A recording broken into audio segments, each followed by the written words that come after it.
నా పొరను పట్టుకొని ఏడుతున్నాయా నువ్వు నువ్వు పెడితే ఇంత దొడ్డ అయిందా తిన్న సెట్ అప్పుడే ఏర్పడుతుంది తినే దుఃఖసరణం లేదాట ఇదంతా కాదు నాకేదైనా తినబుద్ధి అయితే తినక మనసున పట్టదు నువ్వు తెత్తపోతే మాటను అరే పైసలు ఇవ్వనగా మళ్ళీ అట్నే ఊరితే పైసలు లేకపోతే తలకాయ కూరదే అది కొంచెం అగ్గురేట్ వస్తుంది పైసలు ఇవ్వక మళ్ళీ మటన్ తెప్ప తలకాయ ఏం తెచ్చేది నువ్వు అద్దేవు ఇద్దేవు ఏద్దేవు తిండి కూడా పెట్టని ఇంట్లో నేను ఉండను చూడు చెప్తానా నేను పోతుంది అప్పుడు ఎక్కడ నేను రాను చూడు ఇలా ఏం పోగట్టినా ఎక్కడాక పోతావే నేను రానత్తమ్మా ఏ పోతామంటే ఎగలే తలేస్తుంది కాదురా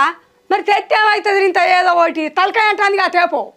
నువ్వు గిజంట వచ్చి ఇచ్చినాకనే అది నెత్తి ఎక్కువకున్నది ఈ పైసలు ఎవరు అంటే మళ్ళీ అట్నే అంట నువ్వు కూడా నేను ఇచ్చిన అలస అంటే ఏమరా